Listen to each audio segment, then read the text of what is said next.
Hospitality Meets is brought to you by RotaCloud, the simple workforce management software for hospitality teams. RotaCloud lets you create and share rotas, record attendance, and manage your team's annual leave, all in less time than it takes to make a brew. It can also make life easier for your staff, allowing them to check their rotas, request holiday, and even pick up extra shifts, all through the RotaCloud mobile app. Find out how much easier managing your team can be by visiting rotacloud.com/Phil and receive 2 months free, plus VIP onboarding to help you hit the ground running, just in time for that festive rush. Welcome to Hospitality Meets with me, Phil Street, where each week we take a light-hearted look into the stories and individuals that make up the wonderful world of hospitality. Today's guest is Linden Beattie, General Manager of AA Hotel of the Year, Downhall Hotel and Spa. Coming up on today's show. Linden may be a spy. Definitely not involved with the Home Office, and if I was, I probably couldn't tell you. We don't know where Phil is going with this. I got inspired by the movie Pretty Woman. And Linden dishes out Phil's best compliment yet. You are sounding more and more like my wife. All that and so much more as we chat through Linden's superb story so far. It was just wonderful to get some time with Linden at Downhall itself, where he chatted through the journey of Downhall as well as his own. He's an easy conversationalist, but has some simply wonderful lessons and stories throughout. So please don't forget to hit that subscribe button and share wherever you can. Enjoy. And a huge Hospitality Meets welcome to Linden Beattie. Thank you very much for having me. Well, thank you for having me. Well, yeah, I'm in your gaff. Well, always welcome. It's only down the road for you. It is, yes. And this is I suppose, a part of me thinks, why is it taking me this long to consider Downhall when it's just around the corner and I know it quite well and all of that kind of thing? And I suppose it's just life. Life gets in the way and you crack on with what you're doing, and then you realise actually there's a really cracking local business here, to me. Let's go and have a chat. And that came about because of something which we'll talk about later in the show, I'm sure. But where are we, and who and what do you do? Well, we're at Downhall Hotel, Spa and Estates, so we are based just on the Essex-Hertfordshire border. We're a 98-bedroom hotel. We have 10 dedicated meetings and event spaces. We're set in 110 acres of gardens and grounds. Within that, we've got a 2-acre kitchen garden, paddle tennis, short tennis, play park for the children. Long tennis? Sorry? Long tennis, medium tennis. Yeah, everything in between tennis. Play park for the children, trim trail around the woodlands, an intimate spa, 3 restaurant concepts between the garden room, our Fox Bar and Terrace, and our Potting Shed restaurant that we launched a couple of years ago. And I think I mentioned we're 98 bedrooms. And I think you asked who am I, or what am I? I'm not sure which way it was, but I'm the general manager of Downhall Hotel. I've been here for the last 2.5 years. Yeah, well, geez, I've lived in this area now for 12 years or something like that, and by God, you guys are like the very definition of evolution. From what I remember it to be to where you are now is quite remarkable, actually. It's changed a lot, yeah. I can only say I've been involved in that journey for 2.5 years. The journey has probably been a little bit longer than that, but yes, we've come quite a way. We're very, very fortunate. We're privately owned. Our owners have been here for coming up to 40 years. Very, very good. They take a long-term view, and I'm sure we'll talk a bit more about what we've done at the property as we go into the show. Well, as lots of people won't know before we turn the microphone on, we've already done a podcast. I think I spent the day with you. Indeed. Yeah, absolutely. And loads of interesting stuff to kind of get into as well. But the most interesting thing that we want to get into first is you. So take us all the way back to the beginning of your life and times. And how did you get into hospitality in the first place? A bit of a mixed bag. I think in some ways you could say I fell into it, but I fell into it and found a passion. So I had a very clear career plan. From the age of about 13, I knew I was destined to join the Royal Air Force. That was what I was. Yeah, that was what I was off to do. Was that Top Gun inspired? Not quite. No. I grew up in rural North Wales, and what I think excited me about joining the Air Force, and I wanted to join as a physical training instructor. I was quite big into sports, into fitness. Liked the idea of the sort of adventure that could be offered, the stability that the Air Force would offer. 9-year contract. Progression opportunities, good salary, chance to move away from the area. Not that I disliked North Wales, but was looking for something maybe with a bit more, where there was a bit more happening. And that was always my career plan. My hospitality career goes right back to when I was about 11 years old, when my friend... Is that legal? Not sure. We won't mention the venue in case it's not. I think it was sketchy at best. Right. My best friend's mother worked in a hotel. And they were a bit short for a kitchen porter one day, so he went in to help out, and he managed to get himself a job there. So he landed himself a part-time job on a permanent basis. And I hounded him for a job because I wanted independence and money. And I was pretty much told, they won't take you on. You're 11 years old. I said, well, so are you. But of course, it turns out his mum was quite close to the owner. In fact, now married to the owner of the hotel. Oh, pretty close. Yeah. So yeah, pretty close, I'd say. Anyway, by chance, one weekend, they were short-staffed. He phoned me up and he said, look, any chance you can come into work? I think he phoned me up on a Friday night, said, any chance you can come into work tomorrow? I said, oh, I'm there. What time? And that was my first job. Started off KPing, spent a few years there, had a big career move to take on a role as a KP in a different hotel. And from there, really, I was obviously going through school, liked working, had started to find a bit of a passion, I suppose, around food. The chef in charge of the kitchen had trusted me to plate up some desserts. And I just got a bit more involved with the kitchen side of things, and I found this real passion for food. So I'd gone from being KP to, I think, what you'd call somewhere between a commis chef and a chef de partie. Fast forwarding a few years to the point I was 16, I'd moved out, needed to support myself, couldn't join the Air Force till I was 18 anyway because of the rank and role I was looking to go in at. And I'd got more and more into food. I was working at this venue full-time, supporting myself, really enjoying chefing side of things. But in rural North Wales, it's an exceptionally busy season through the summer and exceptionally quiet season through the winter. So the owner of the property approached me. He was excellent. This was a relatively small 20-bed boutique hotel. So, the owner, everybody that works there, it's not some huge brigade. He approached me and said, look, not sure what your plans are for the winter, but just conscious you're supporting yourself. I'm willing to do my best to uphold your hours as long as you're prepared to be flexible in terms of department you work in. And I said, yeah, absolutely. I don't mind what department I work in. The hours are key to me. That's a great opportunity, actually, in terms of the exposure that it might then give you to other parts of the business. Oh, fantastic. Yeah, really, really good. I did some time in maintenance. He didn't offer me a role in maintenance, which perhaps suggested I wasn't very good at that. Really? How's your DIY skills? Well, I'd say pretty good, but right. Not sure he would. Housekeeping, but importantly, really, which was the game changer, was he offered me some shifts in the restaurant. And I suppose working in a kitchen, you always have this concept that it's the most important place to be. The hub of the kitchen is the most important place to be. And I still love being in a kitchen now, or the kitchen environment. But actually having that first-hand impact on the guest and their journey and their experience and the impact you can have on them was a real turning point for me. And I thoroughly enjoyed it. I worked through the winter and the owner said to me, look, you seem to be pretty good at this. I know your career plans are the Air Force, but just want you to know if ever that plan changes, there's always a job here for you, which is an exceptionally nice thing to say to somebody that's 17 years old. Yeah, I'd worked for him for about 3 years at this stage. Trust had been built. And it had, yeah, absolutely. I think so. And probably a combination of that conversation and the opportunity to work front of house was what made me realise that the RAF wasn't for me. Right. So that went out the window. So that went out the window, I suppose, before you'd given it a crack? Oh, yeah. Yeah, I was very genuinely at the point where I'd done my aptitude test. I was all ready to sign up. I just wasn't old enough. Right. So I ticked all the boxes in essence. You had gone all in, but... I was pretty close to. Yeah, but you cashed your chips. Yeah, I did. And I just thought, you know what, I've got to sign a 9-year contract. I would be 18 at the point I'd have to sign a 9-year contract. Doesn't seem like a long time now, does it? 9 years. But at the time, 9 years, aged 18 feels like a long time. Yes, what's thinking half I'm your going life? to be, yeah, absolutely. Yeah, quite right. Good math. I'd had this love for hospitality. And it wasn't that I no longer wanted to join the RAF. It was that I had found something that I wanted to spend the rest of my life doing. And as much as I enjoyed the kitchen side of things, and I had a real passion for the kitchen, I just couldn't see myself doing it at age 50, 60 years old. Whereas the front of house side of hospitality, I knew it was what I wanted to do for life. Or at least I thought that's what I wanted to do for life. I still feel that's what I want to do for the rest of my life. I've got a few years ahead of me in my career, I hope. And that was a real turning point for me. The RAF went out the window and hospitality became the focus. Yeah, I set myself the goal then. I knew I wanted to achieve one or two things, either to own my own hotel or to be a GM of a hotel. I didn't really know what being a GM of a hotel meant at the time. Sounds good though, doesn't it? It does sound good, in fairness, yeah. It has a nice ring to it. Yeah. I still like it even now. I always remember when I was a kid, I got inspired by the movie Pretty Woman. I'm not sure where this one's going. No, indeed. That's a hell of a setup, isn't it? It was the hotel that I think the Regent Beverly Wilshire, I think it was, in the movie. And just how debonair and suave and cool the hotel manager was, the main point of contact. Yeah. And I remember thinking to myself, that's cool. I could do that. Yeah. And that was at the time where I was working in inverted commas for my mum and dad in their tiny little hotel on the Western Isles of Scotland.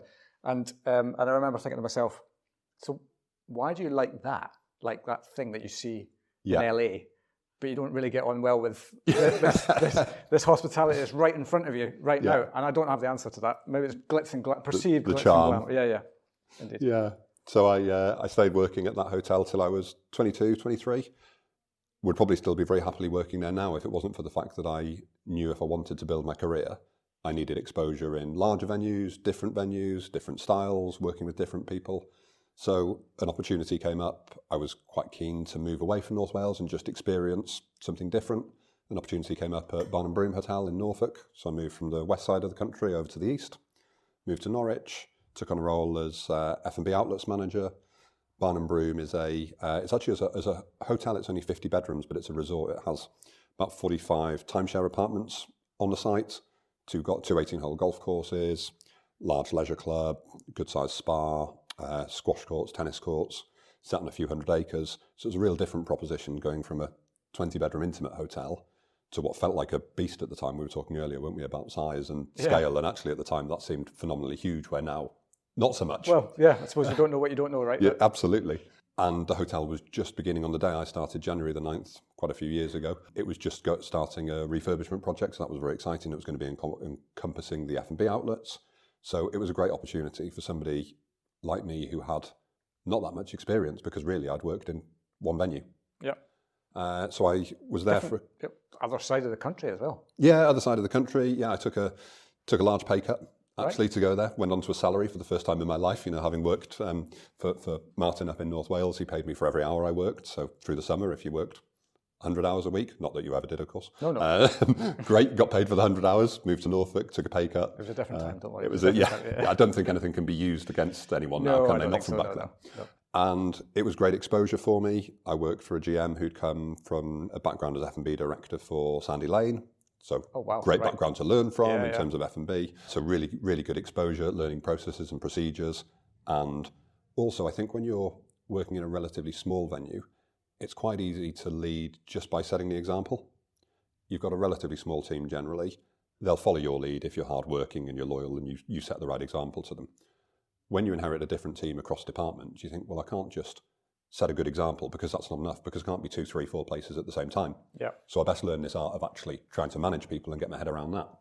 And that takes a bit of learning and coming to terms with and setting your own policies and your own procedures and training, because, I hadn't really been exposed to that much of all of this previously. So I spent 2 years there, thoroughly enjoyed living in Norfolk, but my girlfriend at the time, now wife, wanted to go to university to study for her master's, and commuting from Norfolk up to Nottingham wasn't feasible. No? Well, so she tells me. So we... That's just it's only about 4.5 hours, isn't it? Yeah, like each way. Yeah, I think a 9-hour round trip's perfectly achievable. Still time for sleep. Hopefully she doesn't listen to this. And so it was sort of time to look for a new job. So I spent 2 years at Barnum Broom. Opportunity came up at Cambridge Quine Mill Hotel. It was, I think, felt very risky at the time. It was a 3-star property. I'd never worked in a 3-star property. Nothing wrong with it, but I just worried that maybe I'd go from a 4-star to a 3-star. Would I ever go back to a 4-star? But the owners at the time were very keen to improve it. Again, refurb project starting, new GM coming in, wanted to raise the standards. They had a large property portfolio in Cambridge that they wanted to enhance, but also they wanted a hotel that they'd be really proud of. So took a gamble, gave it a go, spent 2 years there as the F&B manager. Seemed to go pretty well. We did get the 4 stars, thankfully, and up to 4 silver stars and a couple of rosettes for the restaurants. So it was a great journey. And then I was fortunate enough to be promoted to deputy GM for 2 years. And it was a great time in my life. I thoroughly enjoyed my 4 years there. Alongside running Quine Mill Hotel, the owners had set us this sort of task, really more set the GM the task of doing something with the land. It's on about 15 acres just on the outskirts of Cambridge. So quite fortunate to have that land on the doorstep of Cambridge. Yeah. They wanted us to raise the profile of the venue in any way we wanted by using some of the land. So we came up with a concept which was a not-for-profit concept that we would put on the Cambridge Raw, which was the birthchild of the GM at the time. And we ran not-for-profit events which were aimed at raising the profile of the property, bringing people to the hotel to experience the service and the hospitality, and raising funds for charity. So over the course of the couple of years, or the few years that it ran and that I was there, we donated over £100,000 to local charities, which was fantastic to be involved in. That's brilliant, yeah. Great exposure to running events in a marquee. Typically, they were it was a temporary structure that we'd put up. We would consolidate them into a fairly short period of time, while still running the day job. So, of course, you'd have a suppressed 2 or 3 months where you had what felt like 5 jobs at one time. Yeah. And then for the rest of the 9 months of the year, you could go back to having your normal day job. So it was, again, great exposure, learning larger events than I'd been exposed to, where you've got 1,000 people coming in, where you've only been used to dealing with a couple of hundred. Had a great 4 years, and purely got to a stage where I didn't feel there were really many opportunities within the hotel, and that the hotel was going anywhere different. I decided actually I was going to start to look for a new role, and did, and an opportunity came up at Boston Lakes Resort. Which is, it's a name that's very familiar. Okay. And I don't know why. It's Cambridge, Bedfordshire border. Right. It is. It's a privately owned but very large resort, so 406 bedrooms in total. Oh, wow, right. So yeah, now you're talking beast. Yeah, exactly. That's so a proper having beast. That by UK standards, it's big. Yeah. By American standards, as we were saying earlier, it's why Boston Lakes actually is small fry if you're talking Vegas hotels. Yeah, I think your words were bed and breakfast. Yeah, bed and breakfast to the Vegas guys. Yeah, absolutely. But to go, this seemed like a great opportunity. So the hotel itself, or the resort, actually, if I explain that's probably easier for anybody listening. The resort's made up of 3 venues, 103 bedroom hotel with a very large spa and 18-hole golf course attached to it, 120 bedroom event centre and 183 bedroom training centre. And then... Very clearly segregated. Very clearly segregated, right. Yeah. A couple of minutes walk from one to the other. Right. All with their own... That's quite clever. It's very clever, yeah. Very, very clever concept. It was actually built as 3 conference and training centres. And then during the recession of 2008, 2009, they realised that actually, to a degree, all our eggs are in one basket. So one of the menus was turned into a hotel, just to give a different string to the bow. The Y Spa was put on. Y Spa has a capacity of about 50 guests per session, so a good sized proper spa. Yeah. 375 employees. So again, versus coming from a background where, it was more like 100 to 150 employees, going to 375 was very, very different.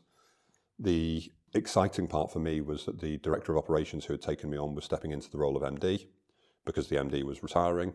So there was very clear progression opportunity, all things being well, to go in as hotel manager and then to join the senior management team and be promoted to general manager, which happened after about 18 months of joining. And it was a great period of my life. We refurbished the entire ground floor of the hotel, which was a very exciting thing to be part of, totally repurposing it, bringing some event space into the hotel, which it had massively lacked, And then, of course, the inevitable happened in COVID. We were very fortunate that we picked up some business, and it was very small business versus the normal resort business, but we had the East of England Ambulance Service in training, so I was exceptionally fortunate. I worked pretty much right the way through the pandemic, set up a home office and on like day 3 of lockdown, and I think by day 7 of lockdown didn't really need to use it because I was able to go to work. A home office, not the home office. Yes, exactly. Wow, I was like, what? You set up the home office? A home office. Yeah, no, definitely not involved with the home office. And if I was, I probably couldn't tell you. No, indeed. But that'd be really cool, though. Yeah. So at this stage in my career, I'd been GM for 3 years, I suppose. Very, very happily working at Boston Lakes Resort. 2 children at this stage. One was coming up to 2 years old. The youngest was 3 months old. One January afternoon, I had a call from a recruitment agent saying... oh, bloody recruitment agent. I know, they have a lot to answer for, haven't they? And the recruitment agent said, oh, just fancied a quick catch-up. And I thought, yeah, I'm sure. Yeah, well, that kind of catch-up. That kind of catch-up. And then came the inevitable... I've never used that. No, I'm sure. Yeah, wouldn't be in your cards. No. Then came the inevitable, can you talk? I said, yeah, I can talk, yeah. There's an opportunity at Down Hall. They're looking for a GM. Are you interested? I said, well, look, I'm very, very happy where I am. I have a nearly 2-year-old and a 3-month-old. I'll be very honest, Boston Lakes, I think, has another 1 or 2 years in it for me. And I think that I can give back for 1 or 2 years, and then, who knows. And anyway, we spoke about Down Hall. I knew of the venue, and of course was instantly drawn to this flashback from when I'd been here as a guest to this Italianate-style mansion. And it certainly did spike my interest. But I said, I'll go along for a coffee. But never hurts. No, I know. So I came in, I met the MD on a dark January evening, and actually we sat in this room here and had a bit of an interview. Yeah. It's playing such a massive part in your life, this room. It is, isn't it? Yeah, it's probably where they'll sack me as well. We'll go full circle. The interview seemed, coffee and conversation as it was on a Sunday evening seems to go quite well. And I knew I was in trouble. I drove to the end of the driveway, I turned left, I phoned my wife. She answered, I said hello, and she said, her words, not mine, she said, oh shit, you want the job? And I said, well, I've only said Just hello. all from the tone. Yeah, it was known. And I said, well, no, I haven't said I want the job. And she said, so you're saying you don't want the job? I said, no, let's not be hasty. I definitely haven't said that. And then was invited for second interview and got offered the role, and the rest, as I say, is history. Yeah, and well, indeed, quite a lot to unpack here, for Okay, sure. over to you. I can take a breather. Yeah, so do the old finger crunching. But one, I suppose just focus on that for a little bit. What was it that, like, had you in? With Downhall? Yeah, but I mean, it's very easy for me to sit here and look at it and go, the sun is out today as well, and we're in a beautiful autumn day, and always is. Yes, well, that's Essex, right? Yeah, you're correct. That's what people don't understand about Essex. Is that it's in its element when the weather is like this, as most properties are, I guess. But what was it that you thought? Yeah, this is, because as you say, you had comfort, and comfort is a very important thing to happen when there's family decisions to be made and things like that. So it's not an easy decision to come to I suppose, take the perceived risk. You are sounding more and more like my wife. I did an hour with her. You've had a conversation, haven't you? Yeah. No, it's a really good point. And I think that, look, the venue is absolutely stunning, and it would be very easy to be seduced by a venue in terms of it looks fantastic. Yeah. But I have known plenty of people that have gone to work in exceptionally attractive properties and found that they weren't aligned with the culture, that they didn't enjoy working there. And I think that you can very easily, the appeal of a property when it's your office can very soon wear off. I have to say I'm 2.5 years in, and it definitely hasn't for me. Yep. And I still drive up the drive, and I get a very similar feeling to driving up the drive 2.5 years ago. So I'm exceptionally fortunate. But the actual appeal was the potential that it had. It's like many businesses, it had a fairly torrid time through COVID. We were fortunate that we had the Great British Bake Off filmed here, so we did have some business. Yep. So you could argue we had it better than other businesses. But as a result of that, our recruitment campaign had started later because we had the Bake Off in filming when the final lockdown was eased. So our recruitment campaign was later than many of our competitors. So that made it challenging. Very few staff, 85 staff members. I think when I took over as GM, we now have 185. So that'll give you an idea of perspective as to where we are. Absolutely. It had some good investments, but there was far more investment planned. And I suppose the real bit that got me were the conversations that I had with the MD on that Sunday night, and then the MD and the owner on the Tuesday night when I went down to London to meet them for a second interview. God, that was quick. Oh yeah, there was no, I had a phone call from the agent on a Friday. On Sunday evening. Typical agent. Genuinely, I think I had a phone call from the agent on a Friday morning, agreed interview Sunday night, second stage interview was Tuesday night, and by the following Friday they'd offered me the role. And I love businesses that operate like that. There's a song in there, isn't there, somewhere? Yeah, I'm sure there is. Yeah, there was. I love companies that operate like that. Yeah. And if they think you're not right for the role, let's say, I'm sorry, we're not going to be progressing you. Great, I know I can move on and look for the next thing if I'm looking. That in itself probably plays its part, right? It does. Because you think to yourself, well, look, if this is how they make decisions quickly, then if I'm to be at the helm of this property and to try and realise its potential, then you're going to need that kind of quick decision making, right? You're going to need it from the support upwards as well. Exactly, and it also shows there's not some huge chain that it needs to go through. It wasn't a, look, we think you'd be great for it, we'll get back to you in 2, 3, 4 weeks. It was, we think you'd be great for it, we have got one other candidate to see now, you were a bit of a last minute candidate to come in, so we'll let you know as soon as we can, and hopefully by the end of the week, and sure enough they did. Yeah. So I think it was those early conversations, and it was clear that the three of us were very much aligned in where the property should be taken. Yeah. And that is to be a top-end 4-star hotel. I think we were pretty clear on, albeit I didn't know the property exceptionally well, I had a good feel for the property. The owners were very honest and apologised for painting a bit of a bleak picture as to where we were with, recruitment. Yep. But that's also quite appealing. Great. Absolutely, yeah. Yeah, the owner apologised. I've since told him I don't think he was quite honest enough. Or the MD, sorry, but I said, I'm not sure it was bleak enough. But that was the way things were. You have to remember that wasn't... Like you've got to downplay... You've got to, their optimism, despite how bleak it might have been, you've got to downplay that even further. That's absolutely. Your job. And you have to remember that we're sat here now 2.5 years on. What we were experiencing at Downhall was not that dissimilar to what our competitors were experiencing. We were all experiencing it. But what it meant from the point of view as a GM coming in was there was this phenomenal potential. The hotel hadn't performed well, or as well as I felt that it could in recent times. So that gave opportunity. There was an opportunity to build a team, but we did have 85 employees. So it's not like you're coming in and nobody knows what's going on. I'm very fortunate that I've got some great employees, some at management level that have been here for 18 years. I've got a financial controller, revenue manager that have 18 years of service each. Yep. so know the property exceptionally well. Also means you've got an opportunity to bring some new people in. And I think that was really the appeal, the fact that the owners were prepared to invest as long as they had confidence in the management, and they've stuck to their word. They've been very good all the way along. They've put in big investment in the last 2.5 years. And I think we've come a long way in that time, but that was really the appeal, was not the very luxurious looking building that you see when you drive up the driveway, but it was the opportunity to make a difference and take it from what was operating at a lower mid-end of 4-star to a top-end 4-star, and who knows where we go. Yeah. I think it's a massively key point you raise around, like, it is very easy to get wide-eyed around a beautiful building, right? And you can probably visualize yourself, in these walls and, and making a difference. But actually then if you're not backed up by ownership, by your MD, by the team who are here already, then it's kind of all for nothing. Yeah, absolutely. And those first 6 months were tough. Yeah. They were a really tough 6 months. You've got 85 team members, and we were on restricted, like many places, we had 98 bedrooms, we weren't able to sell them. We were more going to like 30% occupancy, 35% occupancy, because we didn't have the team members in. It was the right decision. Very fortunate that the owners allowed that.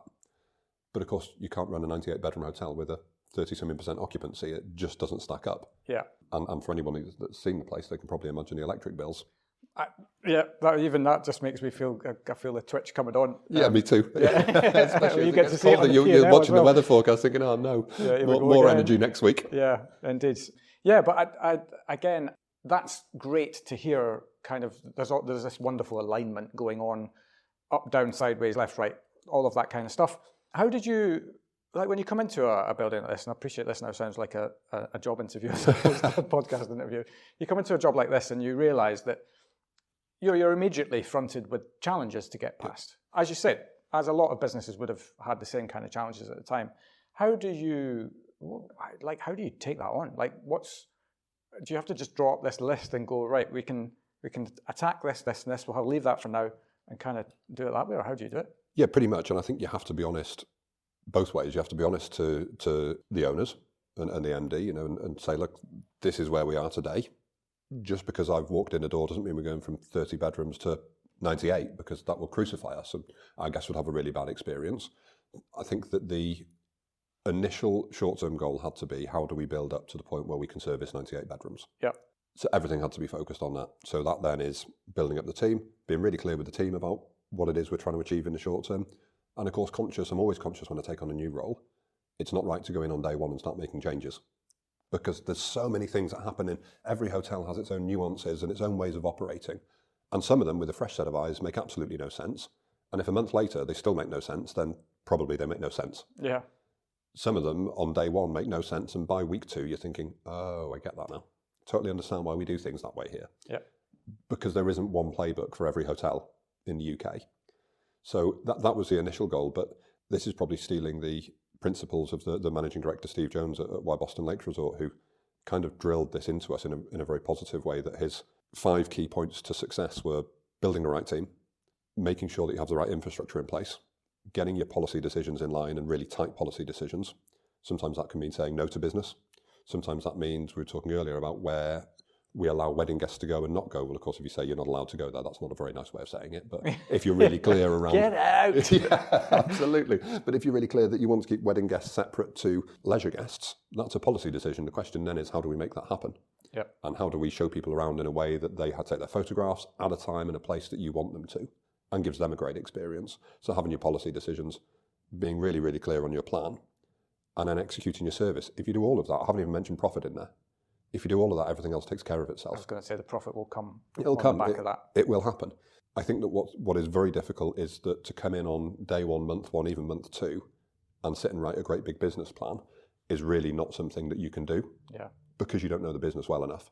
That needs to wait till month 3 probably, and in truth that will then evolve month 4, 5, 6, and after month 12 you'll be reviewing and revisiting it and realising that some bits weren't quite right, and you'll be tweaking and editing forevermore, frankly. Yeah. But the absolute key is saying, where do we want to be? Have we got the right team to get there? And if not, how are we making sure that we've got the right team? What do we do around infrastructure? We were talking earlier, weren't we, about around the potting shed. We had the garden room restaurant that was used for breakfast. That's got 60 covers. We've got 98 bedrooms. So on a busy Sunday morning with 200 covers, how on earth are we going to service breakfast? Because we're going to have to do 3.5 revolutions of the restaurant just to fit our guests in. Yeah. Otherwise, their experience is going to be a function room on a trestle table, sat in a banqueting chair. Yeah. It's not a nice experience for a leisure guest, let's face it. Especially if I suppose you're trying to get For any uplift guest. on rate and all of that as well, and Exactly. expectation goes up as a result. Lasting memory is breakfast in Yeah. a function room on a trestle table. Yeah. It's really not aligned to the experience that we want our guests to have. So the infrastructure was, and I remember the F&B outlets manager, restaurant manager as was at the time, sort of stood there scratching his head one busy morning, trying to move the buffet table slightly just to cram another couple of covers in. And I remember saying to him, the buffet table's not the problem. You've got to think bigger. The room is the problem. Yeah. We're never going to make it work. So we got the infrastructure in place. And we launched a potting shed, which gave us a second dining space, which we serve breakfast in every day. And now the garden room just gets used as an overflow, and now we never serve breakfast in a conference room. Yeah. So it's really important to get that infrastructure right. If your policy decisions are clear and your service is good, then the plan actually, to a degree, starts to write itself, and you can steer it really easily. Yeah. God, you make it sound so easy. As I say, it's not mine. I'm stealing all the thunder for it, but it's Steve Jones's concept that he drilled into me. Well, and also, it's not easy, right? It's the most complicated thing in the world, and you earn every penny of your leadership. We try. That's the message. Thanks very much. Yeah. Hopefully the MD's listening. Indeed. Did you say every penny and more? Yeah, that's right, yes. Yeah. 5-star hospitality means having the right people in the right place at the right time, and that's exactly where RotaCloud can help. RotaCloud is the online platform that makes planning rotas, recording attendance, and managing annual leave easy. Its simple, drag-and-drop interface lets you create and share rotas with your team in minutes, while our built-in budgeting tools mean you'll know exactly how much you're spending on staffing before sending the rota out. RotaCloud also makes life easier for your staff, allowing them to check their rotas, request time off, and pick up extra shifts, all through the RotaCloud mobile app. Start your 30-day free trial today by visiting rotacloud.com/Phil and find out how much easier managing your team can be. Yeah, well, I mean, we'll come back to this as well, because I obviously want to talk about where that evolution has taken you to. But actually, I made a couple of notes as we're going through your journey, and you very kindly kind of ripped through it. So we just need to pick it apart a little bit. Absolutely. KPs, like, you're maybe the first person that I think I've spoken to who made a move as a KP from one place into a different. I don't think I've ever come across that before. Yeah. It's but also a big career move at 14. Well, the great experience though, and yeah. I've spoken about this before on the show. What a cracking job it is! Like to get your head into this industry. Yeah. Because it's like the beating heart of the kitchen. Yeah. You know everything. Yeah. Like you know what's going on, who does what, and all of that. And it's a really great training ground, not just for actually teaching you discipline and all of that kind of stuff, but actually just seeing how a kitchen works. Yeah. And the central point that the KP plays in that. Massively, and you're 14 years old, you're being exposed to a working environment surrounded by lots of adults that you're generally looking up to, I suppose, because they've got this skill and craft. There's an adrenaline buzzing around the kitchen on a busy service that you're getting to see. You're learning the value of graft because, let's face it, it's hard work. Bits of it are not overly pleasant. It's probably not the most salubrious of jobs. You're surrounded in, you are elbow deep in grease for a lot of it. But I think it's a very rewarding job, and I think it's a great first job. I feel very lucky to have had it. To your point around the first person to have moved from one role as a KP to another role as a KP, I wonder if I hadn't made that move, would I even be in hospitality? Wow, right. Because I may not have been given that chance to go front of house. And also I moved from a kitchen environment, this is a fair few years ago now, that was a little bit toxic, I think you could call it. I think that the exec chef of where I took on my first role maybe had some questions could be asked around the way that he presented himself on a daily basis. And, it's that typical old school way, which I'm very glad kitchens don't operate like this anymore. But, the language, the pots and pans being launched at you left, right and centre on a bad day. Yeah. Yeah, the general kind of borderline bullying that happened. And I moved into a totally different environment. And it was like, wow, now I can thrive. Yeah. Because I'm allowed to ask questions and, almost encouraged to ask questions because the chef wants me to get things right. And then suddenly you're not just being asked questions. You're saying, oh, chef, can I do that for you? Oh, yeah, great. Can I go and sort the dry stores? Oh, yeah, great. And then he sees something in you that says, actually, this guy just gets on with things, so I can trust him to plates and desserts. And from, it naturally snowballs from there. You get trusted to do desserts you could do the starters. So now you're doing the starters and the desserts, and we could train you up to do lunch. You can cook breakfast now. Yeah. And then all of a sudden you're working a lot of hours in the kitchen, being trusted, which is a great feeling, at 16, 17 years old, being trusted with a section. Probably not that big a deal, but to a 16, 17-year-old it is. And all of those things help spiral and grow your confidence, and then suddenly you're asked to work front of house and you think, yeah, I can do that. Yeah. I'm happy to give that a go. Also, because I'm in an environment where I know if I get it wrong, okay, they're not going to be happy if I get it wrong, but I'm not going to have a saucepan thrown at me. Yeah. Yeah, fairly key point. Yeah, nobody wants a saucepan thrown. Not when they're hot, no. No, well, at any stage, Oh, right? yeah, I mean, they're pretty solid things, aren't they? But yeah, well, I suppose it also highlights something that again has come up on this show many, many times, is how you are lucky or not, depending on your first/second experience of the industry can be. Definitely. You have that experience in a sort of fairly toxic environment, and then you move into another environment that is the same. Maybe you're having a conversation with yourself to say, is this really for me? Totally. And it kind of highlights, to me certainly, and hopefully to anybody else that's kind of listening to this who's in a leadership position, is that the responsibility that we have to ensure that we're creating an environment where people want to be. Like that surely has to be kind of rule number one. Yeah. If they're not wanting to be there, then we're always going to be having trouble finding people to fill the jobs that we have. Absolutely, of course we are. And what better way than to develop your own talent that you already have in-house? Yeah, totally. And even, from my own experience, I still remember the conversation 20 years ago with the owner that said to me, look, if you change your mind, there's a job here for you. Yeah.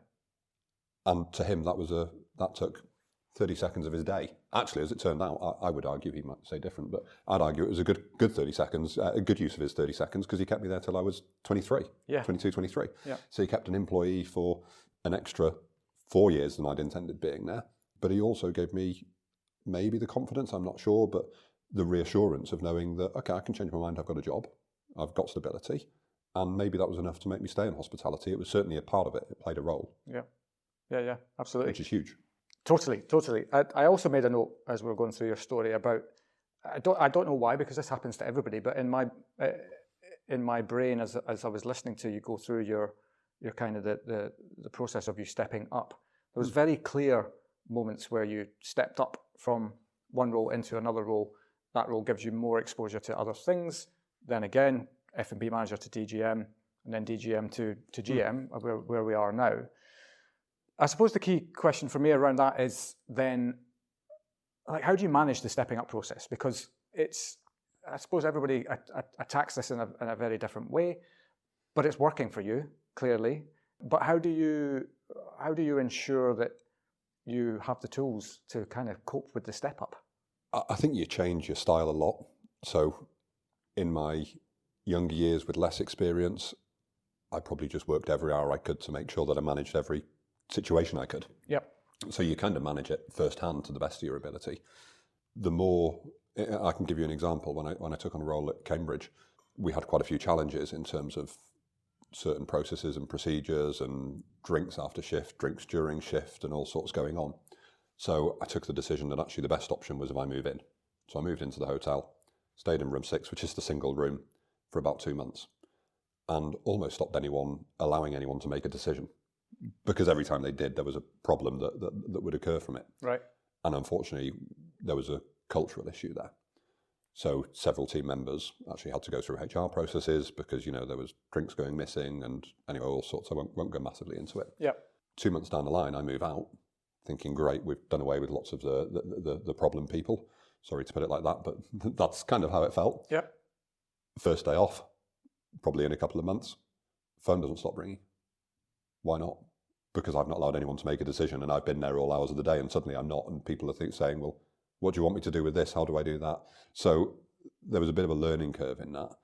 I think the more experience you get, the more confident you are in saying, I'm not going to handle everything. We employ people to do a job. So if that's your role, then, if you have a challenge within your area, how are you planning on tackling it? And it's not to say that we're not here to help or support.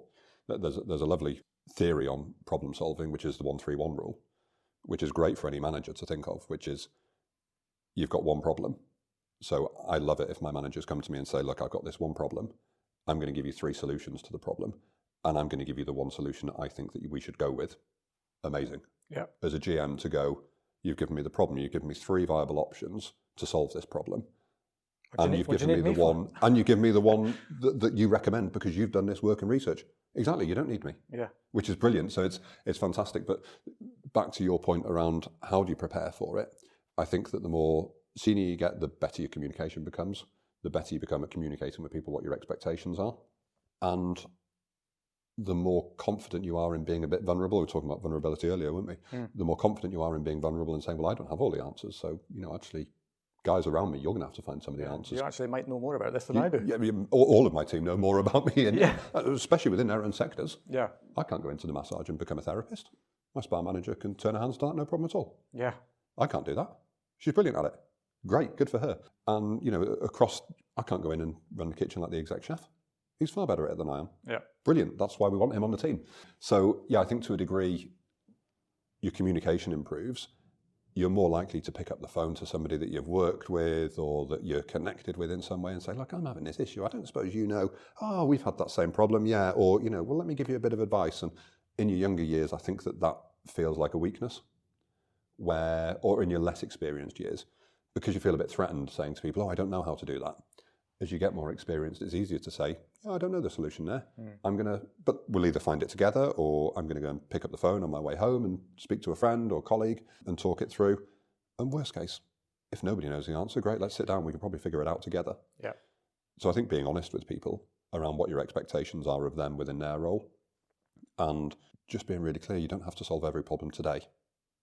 It may be a problem today, but it may not be one that you want to solve today. It may actually be one that you say, this is on next month's list. Yeah.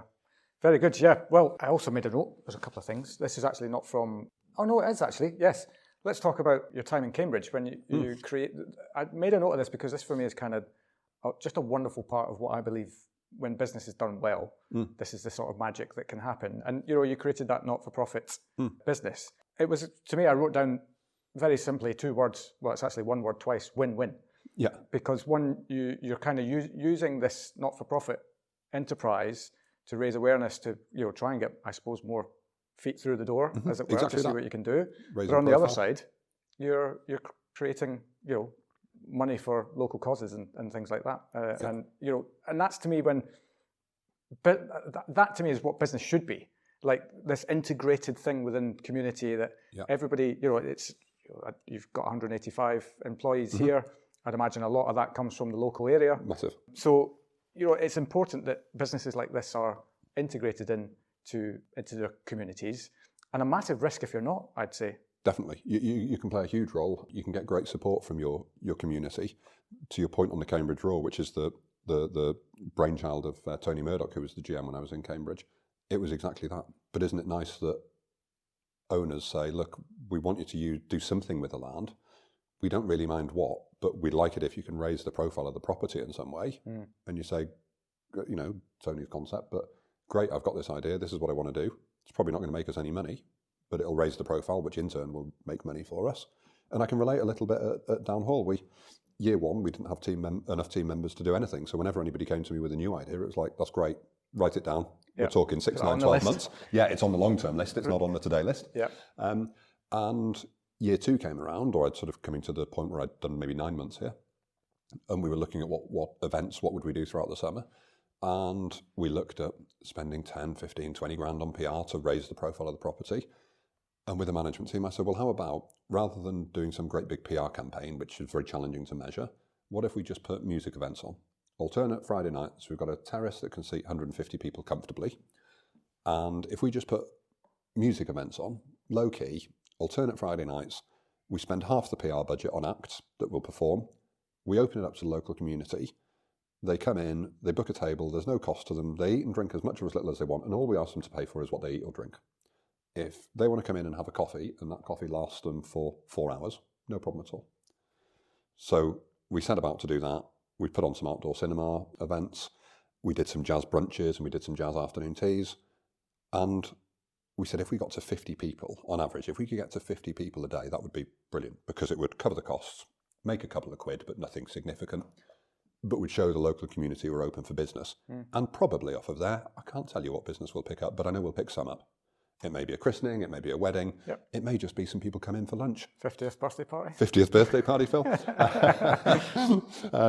And all of a sudden, we served nearly 4,000 people that came to these events throughout, a few months across the summer. We showed local people we were open. We got people talking about the place, spreading word of mouth. Suddenly we got the PR coverage that we'd have probably paid 15, 20 grand for anyway, because it came by default with downhall launches, it's live from the lawn concept. And what better way than to spend your budget than actually it be organic? The PR paid for itself. We were able to offer out hours to the team members that we'd taken on, because of course we'd gone on a recruitment campaign, so important that for me as the GM that we're able to offer people the hours. Yeah. No sense in having 185 employees but no hours for them. Yeah. That's no good to anybody. And we made some money doing it. Yeah. But it was all just through doing the right thing. And the community are kind of reinvigorated by you. Massively. Well. Yeah, I think so. I think it's been really key. And we wouldn't have 150 people coming on Friday nights if it wasn't something that was being embraced. Yeah. Totally. I want to explore stories. Sure. Because there was a story that you wrote down in your notes around an owner throwing out some guests. Oh, yeah. Because this is the thing, right? There's this unwritten law around hospitality, right? You can't name names and things like that. Yeah. But you can name situations. Yeah, absolutely. That have happened. And you don't even have to work in this industry for that long everybody will have a guest shenanigan story, right? Yeah. Of some description. Yeah. At least one, probably. But this one intrigued me because I've not had this one before. I've not had people. Yeah. Well, I'm not going to say anything. As Graham Norton would say, off you go with your story. So many years ago. So this is when I worked in a fairly small boutique hotel in North Wales. So owner was at the time still the operator, and he had a cracking sense of humour, and he's the nicest person in the world. But if people are taking advantage of him, then he really isn't, and actually he'll go out of his way to be difficult. So if you show him loyalty, brilliant. Yeah. And we had a couple. I like that. But equally, if you're difficult with him, then he's the kind of person that would spend £1 million to win a fiver. Okay, right. If you wronged him, so don't get on the wrong side of him. Then. Yeah, no, absolutely. If he's got a point to prove, then he's a bugger. Yeah. So we had a couple check in, elderly couple. It was very clear from the moment they arrived that they were not going to be happy with anything, and they started complaining. And anyway, check-in was done, and he just happened to be assisting them with luggage up to their room. So he took them up the staircase, elderly couple. Up they go to their room. He got to their room, put the suitcases down, was about to open the room. Shows how long ago it was. It was an actual key. Right. Put the key back in his pocket, carried on walking across the landing. They followed him. He came back down the staircase at the opposite end of the building, walked straight past reception, where, of course, we were all looking a little confused because we were all waiting at reception thinking, Martin's going to have something, name names. Martin's going to have something to say about these guests in a moment. He showed them straight out the front door, and his words to them were, no, thank you, I've changed my mind. Put their suitcases outside the front door and told them to F off. Right. And that was the end of them. And off they went. And I thought, in a way, I think it's quite a nice story because it was very clear they weren't going to enjoy themselves regardless of what we did. Yeah. And I do believe in the customer. The customer is always the customer. The customer is not always right. Very good, yes. Which I think that's a critical difference. Huge. But of course, back then it was lots of people lived on, well, the customer's always right. I don't agree with that, actually. The customer is always the customer, I think is more accurate. But for the sake of, back then, I don't know, 150 quid or something for the night, he wasn't prepared to let the team go through it. Yeah, well, so that's the byproduct, right? Yeah, absolutely. They're not enjoying themselves, yeah, and they're gonna impart that unenjoyability, if that's even a word. It's great. Yeah, it is now. Onto everyone else. Absolutely, and he was brilliant. Somebody whistled at him once because they wanted service, and he walked around the whole restaurant looking underneath every single tablecloth, and then loudly claimed, "Oh, I'm sorry, I thought there was a dog in here," and walked off and told everyone to ignore them for the rest of the evening. So he set this great example around really good customer. I mean, I know the examples I've given are terrible, but he set the example around really good, hospitable customer service. In fact, by sort of trade and experience, he was actually a salesperson, which shows in the way he is. And he's a lovely, warm chap, but equally, he was always quite strong in saying, I'm not prepared for people, my team, or myself to be treated inappropriately. So if you're going to be rude to us, we'll just ignore you. Yeah. Equally, if we've got something wrong, we'll say sorry. Yeah. We can rectify anything that we've got wrong. There's still a way that you can address it with us. Yeah. And this is the thing I'll never understand about. I feel like maybe some people are just geared up to enjoy being unhappy. Sometimes. Is that an oxymoron? Yeah.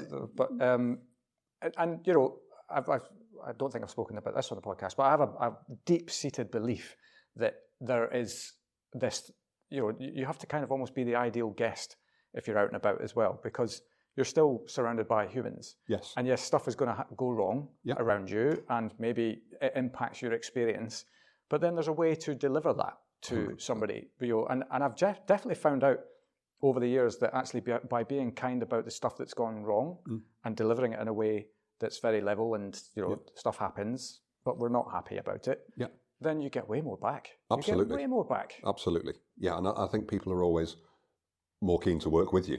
Yeah. Because they can, if actually what you are unhappy with is something that you are just in being unhappy with, then most people will recognise that your complaint is justified. Yeah. You don't need to come down swearing and shouting about it. Actually saying to somebody, could I have a quick word with the manager when they've got a moment, and I'll just go and sit in a quiet corner, tells them straight away that actually you're going to do it in a nice manner probably, and also means that you'll be heard and you're not putting them in a confrontational situation where you're stood at a desk shouting at them in front of their other guests. Yeah. They're far more likely to give you more. Of course they are. Totally. And you're going to be the sort of customer that they're going to want back. Yeah, I will never ever forget. So one moment, and I think in my whole life, I remember walking into a hotel and the room that we were given was not sold as seen. I would suggest that the view that you'll have, nowhere near, and all of that kind of stuff. And I was actually quite willing to let it slide, but my wife was less inclined for that. But she said, "Well, you have to be the one to go and complain." Because she'll just lose her mind, and and then we'll get chucked out of the hotel. We'll have a room with a view, but we'll be sleeping on a beach. Yeah, indeed. And I just remember going down and saying, "Look, here's the picture of what we were expecting. Here's the picture that I've just taken on my phone of what we actually have. They don't really align. Yeah, we're not especially happy about it. But anything you can do to help us, that would be great." And the lady said, "Leave it with me. If you could just go and have a seat over there, and I'll get you a cocktail or something like that while I go and see what we can do." Because she agreed. And we sat there waiting, and we were like, what do you think's going to happen? I don't know.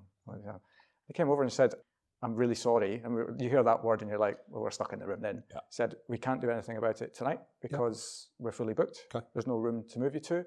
But as of tomorrow, the presidential suite is available, and we'll move you in there for the rest of your holiday." Wow. And we were like, okay. And are you charging me? Amazing. Yeah, and do you know what? Great service recovery. Totally changed the whole perspective. On that. We had our own private. And would you go back? Of course, but not just because of that. No, of course. But it was the willingness. Yeah. And the fact that we felt that we were actually engaging with each other on the problem rather than us dictating the problem to them. And vice versa, you could also be in a situation whereby somebody would give you a really cold response, right, and say, "Well, that's tough." It's tough. Yeah, and so I think the key thing, and this is, you've already mentioned communication being a massively important part. Like, it's so important in every aspect of hospitality, right, from guest to establishment as well as the other way around. Yeah, absolutely, and that's all we ask of anybody here. If their experience hasn't been good, then we want to make it better, and we want to rectify it. Just speak to us like we're humans, and we'll find a solution. Yeah, I'm sure we will. Yeah, absolutely. I'm now conscious of time. It's like 10 p.m. now or something. I don't know. Yeah, it's dark. Just really, I want to talk to you about this year because I've kind of like teased at the beginning that there's a whole reason why I reached out to you in the first place. Notwithstanding that I should have done this a long time ago, but is that I was at the AA Awards this year. Yes. For my first experience of that. Okay. Yep, never been before. Yeah. We had Simon Mumford on as a guest a while, and he very kindly said, "Come along," and I was like, "Great, love to experience it." And wow, what a night that was! Great night that was. And there was some awards got handed out that evening. There was. What happened? Well, we were delighted to be honoured, I suppose, with the AA Hotel of the Year for England. Yep. Which is a phenomenal achievement. Unbelievable. I don't mean unbelievable, isn't it?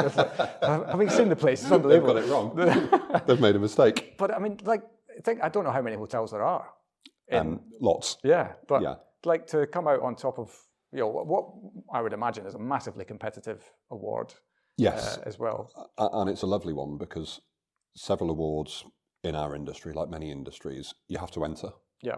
So you may enter an award and think, well, maybe we'll get shortlisted, or probably we won't even get shortlisted. But if you don't know, if you don't try, you'll never know. With the Hotel of the Year, there's no entry process. You just get a call to say, congratulations. You do hear in advance of the awards. Right. It's obviously very strictly embargoed. Yeah. You hear slightly in advance, and you just get a call to say, congratulations, you've been awarded with the AA Hotel of the Year, and you say, sorry, what? Downhall. So the MD called me and said, I've just heard from Simon. Right. And it was a bad line. He said, we've been awarded with the AA Hotel of the... And I was like, sorry, come again? You've been awarded... Yeah, and I was like, Fleming's? Or, sorry, hang on. You did say Down Hall, not Fleming's. And I said, and AA Hotel of the Year. He said, yeah, AA Hotel of the Year for England. And yeah, what a moment. It was, absolutely delighted, as you can imagine. Thrilled for the team because they have sunk their heart and soul into this place over the last couple of years. The entire team, in fairness, the 185, but in particular, I have to give a huge shout out to the management team, their assistant managers and supervisors, because they're the ones that set the pace every day and deal with all the situations that happen after the core team have gone home. So I think it was huge but deserved recognition for that team, recognition for the owners and our MD with their vision for the place and the investment, which is ongoing incidentally, but the investment that they've put into the place over the last few years. Plenty of other owners have not been able to invest, with the obvious COVID happening. Yeah. They've looked past that. Where we have invested, they've taken a very long-term view, and you could almost argue over-invested. They don't cut corners. They do things to a very good standard and want the finish to be to a very good standard. Hopefully you'll agree after our 2-hour tour that I gave you earlier. Yeah, no, without question, yeah. So we were absolutely thrilled. And of course, it's really helping our business as well. We've definitely seen an uptake in inquiries from leisure guests, but also an uptake in inquiries from events. Right. Where people want to place events, agents that want to book more events at Downhall because it's the AA's Hotel of the Year. Why wouldn't you? Yeah. Do you know what? It's wonderful on so many levels, notwithstanding to win the award is amazing in any case. But actually, as you say, nobody nominates you for this. You don't fill out an application form. Somebody at some point is within the AA setup has walked into this hotel and gone, well, they've accredited you with whatever you get credited for, but then also gone to the table with, these guys have got to be in with a shout for Hotel of the Year. Yeah. And based around everything that you were saying around as well, the journey that, just in your time here alone, the challenges you've had to face in that time and overcome, and as I think I alluded to right at the beginning of this, like the evolution of the property, and these pillars that you highlighted earlier on around you get those 5 things right, and the profit will take care of itself. Yeah. But also, in this case, the marketing will take care of itself because now somebody else is telling you, actually, the work you're doing here is bang on, and you're moving in exactly the right direction. It's very humbling, I have to say, and I don't quite have the words to say how grateful we are or how much it means to us as a team, because for us it's huge. Yeah. And to your point, just not something that you have any idea is coming your way. So yeah, it's very reassuring. I think it gives everybody reassurance, from the team to the owners, and they probably had their moments where they think I'm crazy, but I think hopefully it adds some credibility to what we've done here as a team. And we have achieved, in 2.5 years, I think we've achieved an awful lot in terms of the repositioning project, the refurbishments that have been carried out, the building of the team, the customer service that we now have. Don't get me wrong, we have a long way to go. Yeah. We're very much continuing on that journey, and we've got lots more that we would like to do, and exciting plans as well for the estate. But in 2.5 years, I think I can look back and think, okay, we've done okay. Yeah, he's done okay. Yeah. But we were talking just as I arrived earlier on as well. Like even the grand hall where serve afternoon tea. That the last time I was here, it looks like almost a completely different room. So I think this is the key thing with any business, I guess. But evolution's so massively important, isn't it? Like you cannot rest on what you have. Definitely not. And it sounds like you have an owner who gets that, and that makes a big difference, of course. It makes a huge difference. It makes my life so much easier, as opposed to going to the owner and kind of trying to persuade and strong arm and presentation after presentation around ROI and what we need to do. He does get it. Yeah, doesn't mean there doesn't need to be a commercial element, and for my own benefit, there should be a commercial reason for doing anything, because ultimately most businesses are investment vehicles and should be treated as such. But we're very fortunate that the owner is the kind of person, if we were doing a refurbishment and I said, look, I know we're supposed to be spending £100,000 on this, but for 10,000 more, I think it will stand the test of time. It will give the guests a much better experience. It'll be much more beneficial for the team. He'd go, spend the 10,000. Right. 9 times out of 10. Yeah. Probably 9.9 times out of 10. He would say, spend the extra 10,000, as long as it makes logical sense. Yep. And there's a fairly sound business case for it.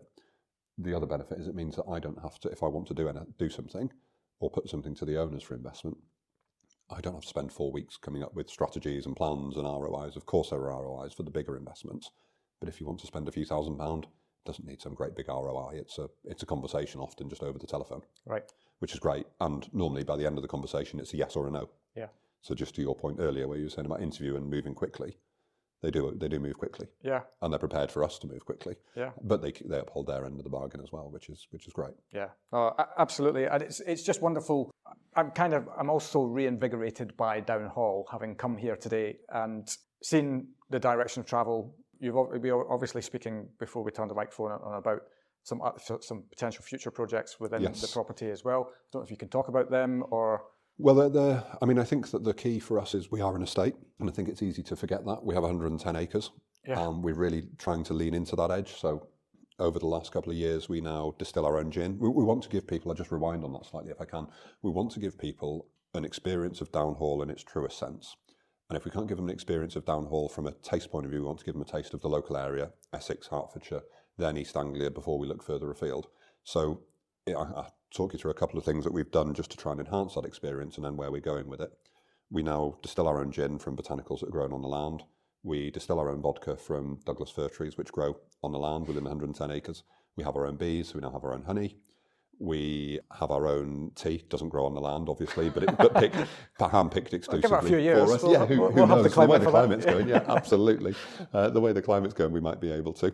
We've extended our 1 acre kitchen garden to a 2 acre kitchen garden, so lots of produce now coming through that we've not been able to grow previously because we've not had the space, and we've invested an awful lot into that. We've got a woodland management plan in place, so we have a 5-year management plan, so we know exactly where we want the woodlands to be in 5 years and how we want them to look. We've had a bit of ash dieback on the estate, so we've got a big replanting plan going on. Over the course of this winter, we are putting in a dining concept down in the kitchen garden. So we'll be inviting guests to come down for cocktail making masterclass using Downhall gin, Downhall vodka, canapé making, which they'll do themselves using produce that's grown in the grounds, and then a dining experience where chef will cook them a feast on open fire pits, just leaning into that demand for experiential, and that'll give us a 4th dining space at that point, which is really, really key to us. And in very, very early days at this moment in time, but what we'd like to do is to lean into the land more, be that in terms of some kind of experiential woodland spa. It's very early days, so yeah, I won't say too much more, but come back in a year's time and I'll be able to tell you all about it. Yeah. Well, I mean, wow, it's fabulous, and I've been incredibly grateful to get time with you today, on and off microphone. You've been very, very kind with your time. It's just wonderful to see this business that's been under my nose all of this time just being transformed and moving in such a wonderfully positive direction. To me, it seems like you're very comfortable in your own skin here as well. I don't use the words comfortable in the way that you're, I'm sure, comfortable, but it feels like you're exactly where you need to be right now. Thank you very much. You're very kind. My absolute pleasure. Linden, thank you very much for your time, and wish you all the very best with the next phase of Downhall's journey. Thanks ever so much, Phil. Come back soon. I'll be here tomorrow. Cheers. And there we have it. I'll be forever grateful for the time that Linden gave me, both on and off microphone, coupled with some quite brilliant lessons and anecdotes throughout. If you haven't made it to Downhall as yet, you've now got no excuse. We will of course be back next Wednesday with another awesome story from hospitality, so until then, have a great week, and we'll see you then.